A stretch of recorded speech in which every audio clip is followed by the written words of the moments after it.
Bismillahirrahmanirrahim. Assalamualaikum warahmatullahi wabarakatuh.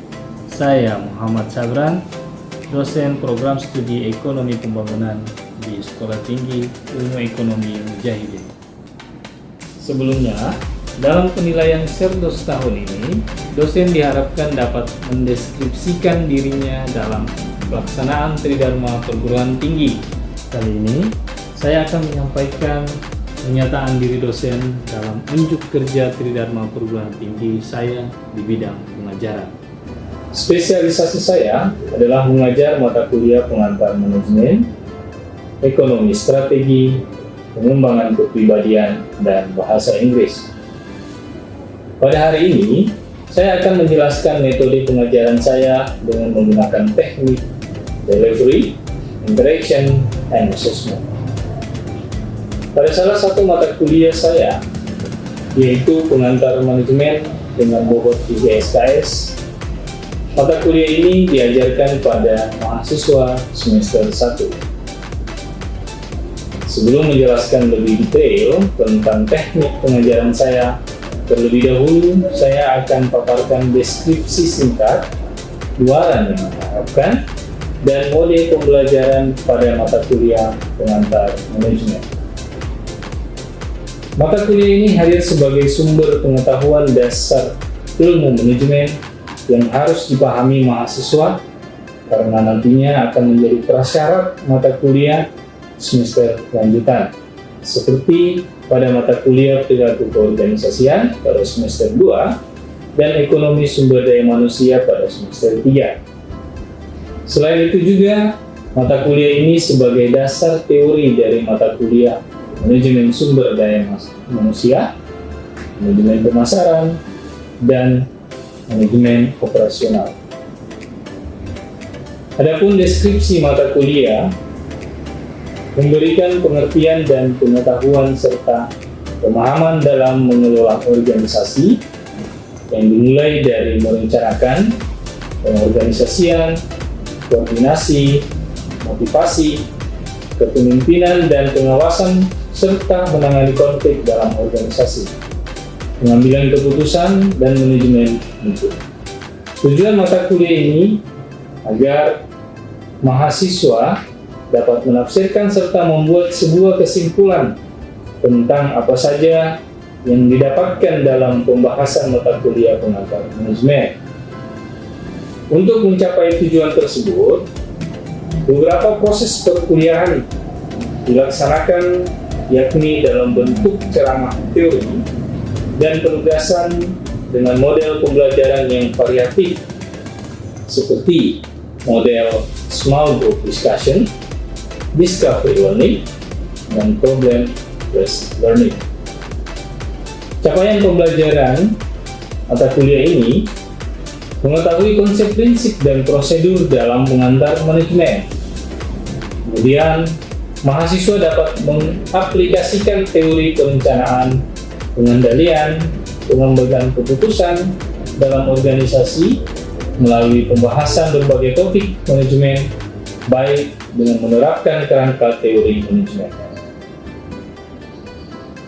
Adapun topik-topik yang akan dibahas pada mata kuliah pengantar manajemen, yang pertama, pengertian manajemen dan konsep dasar manajemen. Yang kedua, perkembangan teori manajemen. Dan yang ketiga, lingkungan manajemen, fungsi perencanaan, manajemen strategi, pengambilan keputusan, pengorganisasian dan struktur, manajemen sumber daya manusia, wewenang dan delegasi, motivasi, kepemimpinan, dan yang terakhir adalah pengambilan keputusan. Setelah kita mengetahui gambaran singkat mata kuliah pengantar manajemen yang saya ampu, selanjutnya saya akan menjelaskan teknik pengajaran saya dengan menggunakan teknik DEI. Pertama, delivery. Tentang bagaimana saya menyampaikan perkuliahan kepada mahasiswa yang saya gunakan, atau strategi yang saya gunakan dalam penyampaian materi yaitu menggunakan textbook. Referensi masing-masing pengarangnya yang pertama, Dr. H.B. Siswanto MSI pada tahun 2011, kemudian Amirullah dan Haris Budiono 2004, dan M. Anang Firmansyah dan Budi W. Mahardika tahun 2018, yang mana semua judul bukunya adalah tentang pengantar manajemen. Kedua, interaction, tentang bagaimana saya berinteraksi dengan mahasiswa dalam sistem pengajaran saya menggunakan media komunikasi. Yang pertama adalah Google Classroom sebagai media penyampaian materi dan diskusi, serta proyek-proyek pada topik pembelajaran. Kemudian menggunakan WhatsApp sebagai media komunikasi di luar kelas jika ada pembahasan atau hal lainnya terkait dengan materi dan hal penting lain. Kemudian menggunakan Zoom meeting pada beberapa pertemuan guna membahas materi yang telah direncanakan. Dan selain itu juga di kelas. Di dalam kelas, saya juga membangun komunikasi interaksi yang baik dan aktif dengan tujuan memotivasi mahasiswa agar mampu mengemukakan pendapatnya, baik ide atau sambahan. Teknik yang ketiga adalah assessment, tentang bagaimana saya menilai mahasiswa. Pada awal pertemuan, saya mulai menyampaikan kontak perkuliahan agar disepakati bersama antara pengajar dan mahasiswa. Di dalam kontrak perkuliahan berisi tentang bobot penilaian serta cara saya dalam menilai mahasiswa, dengan harapan mahasiswa lebih memperhatikan proses perkuliahan dengan maksimal agar mereka nantinya memperoleh nilai yang sesuai dengan harapan. Berikut rincian bobot penilaian pada mata kuliah pengantar manajemen yang saya ajarkan. Yang pertama adalah partisipasi 10%, tugas terstruktur 15%, ringkasan kelompok dan presentase 15%, ujian tengah semester 25%, dan ujian akhir semester 35%. Sehingga total dari nilai sebanyak 100%. Selanjutnya, saya akan memperlihatkan cuplikan pengajaran saya melalui aplikasi online dengan menggunakan Zoom Meeting. Bismillahirrahmanirrahim. Assalamualaikum warahmatullahi wabarakatuh. Waalaikumsalam warahmatullahi Alhamdulillah, wabarakatuh. puji syukur kehadirat Allah Subhanahu wa Ta'ala. Pada siang hari ini kita melanjutkan pertemuan untuk mata kuliah pengantar manajemen. Sebelumnya di pertemuan minggu kemarin kita sudah membahas tentang bagaimana itu manajemen.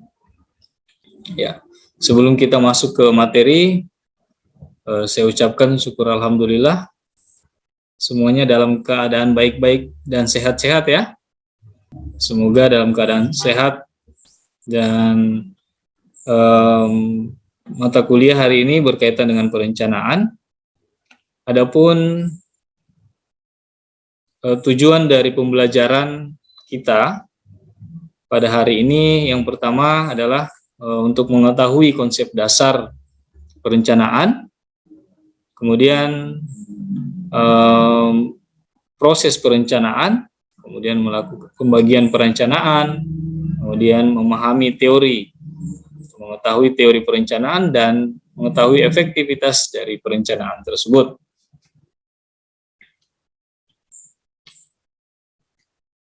Ya. Konsep dasar perencanaan, ya, perencanaan merupakan proses dasar yang digunakan untuk memilih tujuan dan menentukan cakupan pencapaiannya. Ya. Dalam proses perencanaan ini atau dalam perencanaan ini kita harus menentukan dulu capaian-capaian yang akan kita peroleh nantinya. Sehingga untuk memperoleh itu butuh langkah-langkah yang disebut dengan perencanaan, ya, agar capaian itu bisa terwujud. Ya, dalam proses perencanaan ini yang melakukan adalah yang pertama, bagaimana bisa mencapai tujuan, maka membutuhkan yang disebut dengan human resource atau sumber daya manusia. Ya, sumber daya manusia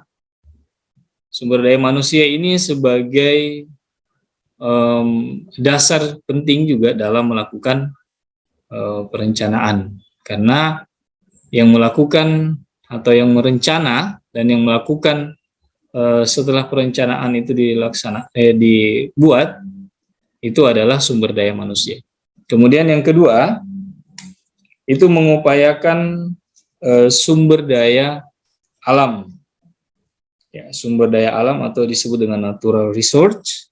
Ya, sumber daya alam ini juga menjadi aspek penting dalam merencanakan, karena melihat dari pada kondisi, situasi, dan yang lainnya. Kemudian yang berikut adalah sumber daya lainnya. Ya, di sumber daya lainnya ini berupa pendukung, baik itu secara materi, ya, secara materi, non materi, sehingga sama-sama untuk bagaimana tujuan itu bisa tercapai. Karakteristik perencanaan itu di sini ada 3. Yang pertama, jika dalam perencanaan itu harus menyangkut tentang masa depan.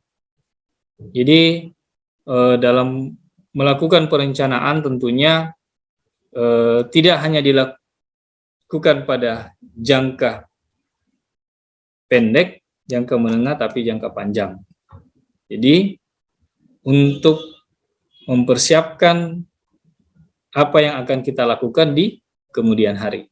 Kemudian yang kedua, ada elemen identifikasi pribadi dan organisasi. Di situ ada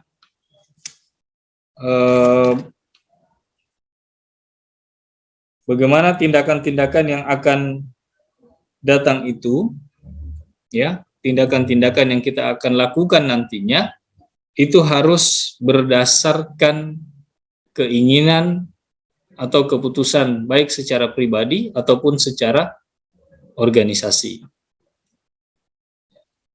Kemudian yang ketiga adalah ramalan. Ya, tindakan dan identifikasi merupakan unsur penting dalam setiap perencanaan. Ya, di ramalan ini maksudnya ya tentunya kita sudah harus membayangkan atau membuat dugaan seperti apa perencanaan yang akan kita lakukan. Ya. Target-target yang sudah yang akan kita dapat itu kita sudah ramalkan. Adapun maksimal atau tidak maksimalnya itu kita sudah bisa ramalkan pada saat kita membuat sebuah perencanaan. Proses perencanaan, ya, dalam proses perencanaan ini ada 7. Yang pertama adalah peramalan itu sendiri, yang mana di sini dijelaskan bahwa bagaimana bisa meramalkan waktu yang akan datang dengan menarik kesimpulan atas fakta yang diketahui. Ya, tentunya di dalam peramalan ini kita sudah mengetahui nantinya seperti apa yang akan terjadi, ya, dengan proses ramalan tersebut. Kemudian yang berikut adalah establishing objektif atau menetapkan sebuah tujuan. Ya, tentunya di awal tadi saya sudah sampaikan bahwa kita sudah tahu tujuan kita apa. Untuk mencapai tujuan itu ada proses-proses tahapan-tahapan. Maka kita susunlah itu. Ya, maka disusunlah itu dengan sebutan merencana atau perencanaan. Kemudian yang ketiga adalah programming. Aktivitas yang dilakukan dengan maksud menetapkan langkah utama, kemudian anggota atau unit yang bertanggung jawab ya pada setiap kegiatan. Ya diprogram, memprogram siapa yang melakukan, siapa yang bertanggung jawab, kemudian waktu untuk pelaksanaannya seperti apa, itu harus terprogram.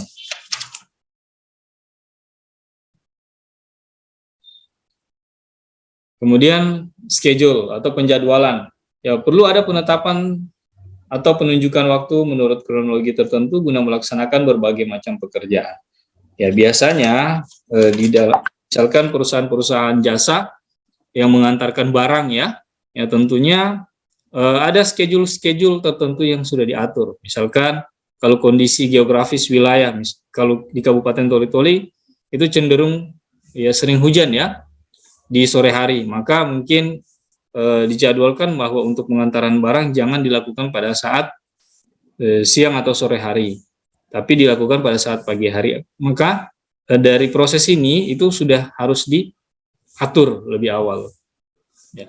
Kemudian budgeting ya, ini budgeting yang lebih penting karena sumber daya keuangan yang harus diperkirakan, yang kita punya, yang kita miliki terkait dengan proses perencanaan ini harus matching. Jangan perencanaan kita begitu lampau, begitu panjang, sementara unsur pembiayaan itu tidak mencukupi dari rentetan-rentetan perencanaan yang sudah kita lakukan. Kemudian yang berikut adalah developing procedure, atau mengembangkan prosedur. Jika ya ini dijelaskan aktivitas menormalisasikan cara atau teknik dan metode pelaksanaan sebuah pekerjaan. Ya, di developing ini bagaimana kita mengembangkan prosesnya jika misalkan di perencanaan yang sudah kita susun ternyata itu berjalan dengan maksimal, akan tetapi ada kondisi-kondisi eksternal ataupun internal yang mempengaruhi proses perencanaan itu mungkin tidak berjalan dengan baik, sehingga perlu ada proses pengembangan prosedurnya seperti apa. Ya, dan tentunya ada standar operasional prosedur. Nah, maka buatlah di situ pengembangan tata cara atau proses pelaksanaannya. Kemudian yang terakhir adalah establishing dan interpreting policies atau membangun dan penafsiran sebuah kebijakan. Ya, di sini penetapan aktivitas yang dilakukan dalam menetapkan syarat berdasarkan kondisi manajer bawahan, ya sehingga ada kebijakan-kebijakan yang nantinya timbul atau nantinya diterapkan ke misalkan bawahan-bawahan atau karyawan, ya tentunya mempertimbangkan hal-hal tersebut untuk dilaksanakan. Ya, kemudian pembagian rencana, yang pertama di pembagian rencana ini ada dua. Yang pertama adalah rencana strategis, yang mana rencana strategis ini adalah sama-sama memiliki tujuan untuk bagaimana misi organisasi itu bisa tercapai. Ya, karena itu yang menjadi dasar, misi organisasi yang menjadi dasar sehingga organisasi tersebut ada. Contohnya kita butuh mengaspirasikan suara-suara masyarakat yang hari ini ya karena terakibat COVID, ya mereka susah untuk mendapatkan atau memperoleh uang. Nah tentunya ya mereka butuh apa? Butuh usaha-usaha yang bagaimana bisa menghasilkan uang lebih cepat. Jadi dari misi itu maka dibuatkanlah usaha-usaha, misalkan UMKM yang bisa mendapatkan atau menampung mereka, membuat sesuatu yang bisa menghasilkan uang atau penghasilan. Kemudian rencana operasional. Rencana operasional ini merupakan deskripsi bagaimana perencanaan itu atau rencana itu dilaksanakan. Ya, rencana operasional itu mendeskripsikan bagaimana supaya rencana itu bisa dilakukan. Di sini ada dua. Yang pertama adalah rencana sekali pakai. Ya, rencana sekali pakai ini biasanya mungkin pada tahun ini kita berencana proses A, B, C itu seperti ini dilaksanakan. Ya, pada di tahun berikut itu sudah tidak digunakan lagi karena mungkin faktor eksternal yang tidak mendukung. Itu rencana sekali pakai. Kemudian yang kedua ada program. Ya, program mencakup serangkaian aktivitas. Ya, ada aktivitas yang kita lakukan di dalamnya.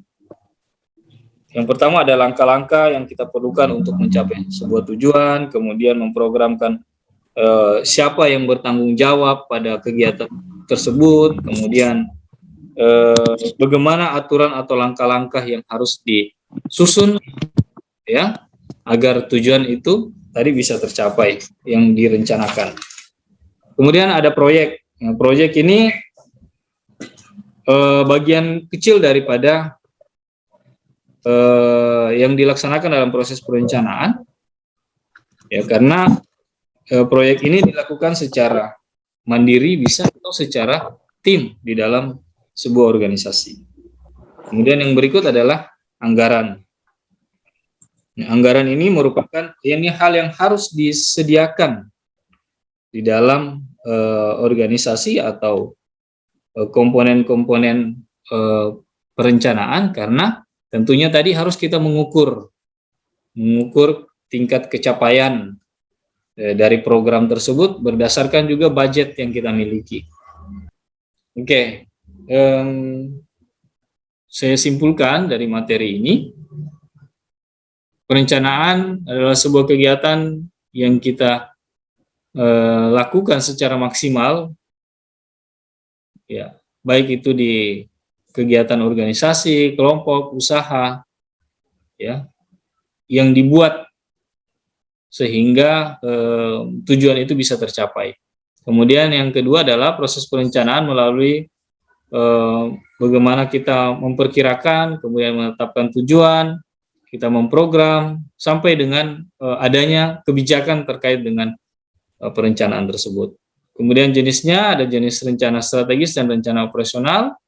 Kemudian kategori, ada teori operasi sistem dan teori perubahan sistem. Dan ada penolakan dari dalam perencanaan terhadap penentuan tujuan, pembuatan rencana, dan tidak sepenuh hati menerima perubahan akan timbul. Jadi tentunya di dalam perencanaan itu pasti juga ada yang setuju dan yang tidak setuju. Oke, jadi itu pemaparan materi dari saya. Selanjutnya, ya tentunya adik-adik sudah bisa memahami atau menanggapi materi yang saya sampaikan. Kalaupun ada yang kurang jelas ingin ditanyakan, silakan saya berikan kepada adik-adik mahasiswa. Saya, Pak. Ya, silakan. Assalamualaikum warahmatullahi wabarakatuh. Perkenalkan, nama saya Sriyanti. Kan tadi di dalam materinya Bapak kan ada dua rencana, yaitu rencana strategi dan rencana operasional. Apa perbedaan dari kedua rencana tersebut? Ya, rencana strategi dan rencana operasional. Ya, jadi rencana strategis ini adalah tadi sudah saya gambarkan bahwa rencana strategis ini adalah bagaimana misi sebuah organisasi atau perusahaan bisa terwujud. Jadi misinya. Ya, kemudian rencana operasional itu tahapan-tahapan dari pelaksanaan perencanaan. Ya, operasional. Jadi misalkan ada rencana sekali pakai, rencana tetap, dan lain sebagainya. Jadi perbedaannya kalau rencana strategis itu sesuai dengan misi perusahaan atau organisasi. Ya, misinya apa? Nah, itu belum berisi tentang deskripsinya. Kemudian rencana operasional itu bagaimana cara melaksanakan hasil dari perencanaan tersebut. Nah, itu disebut dengan rencana operasional. Ya, bisa dipahami ya? Oke, terima kasih. Yes. Saya mengulas kembali. Jadi tadi sudah dibahas tentang perencanaan. Mungkin adik-adik ada yang bisa, saya mau mengukur bagaimana tingkat pemahamannya atau tanggapannya terkait dengan materi ini. Ada pertanyaan yang saya mau tanyakan terkait dengan, ada enggak yang bisa jelaskan terkait dengan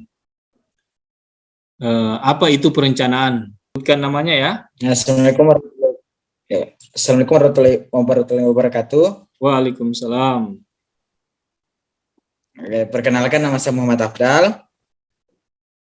Jadi perencanaan itu Pak, bagaimana kita menentukan serangkaian tindakan dengan jalan menggambarkan atau merumuskan tindakan itu Pak. Misalnya merumuskan kegiatan-kegiatan yang diperlukan untuk mencapai hasil yang diinginkan. Kita rumuskan dulu, kita gambarkan dulu bagaimana rancangan-rancangan untuk kita dapatkan hasil yang diinginkan. Iya, jadi perencanaan itu ada juga bentuk daripada rancangan. Jadi merancang, merencanakan gitu. Merencanakan dengan cara merancang sesuatu supaya nanti tujuan itu bisa dicapai. Oke, terima kasih Saudara Afdal. Ya, kemudian ya, ada lagi yang bisa menanggapi terkait dengan materi kita pada hari ini terkait dengan perencanaan? Apa saja proses perencanaan? Saya Pak. Silakan sebutkan namanya. Bismillahirrahmanirrahim. Ya. Nama saya Diki Cahyadi. Jadi proses perencanaan itu sebenarnya ada 7, namun di sini saya akan menyebutkan 3 saja. Yang pertama ramalan. Ya. Di mana atau peramalan ini adalah usaha sistematis untuk meramalnya atas fakta yang diketahui. Kita bisa memikirkan apa strategi kita untuk kedepannya. Nah, kemudian ada establishing objektif atau menetapkan tujuan, yaitu penetapan tujuan yang ingin dicapai melalui pelaksanaan pekerjaan. Kemudian yang ketiga ada programming atau programan, yaitu aktivitas yang dilakukan dengan maksud menetapkan langkah utama, unit atau anggota yang bertanggung jawab, dan urutan waktu setiap langkah. Mungkin seperti itu Pak.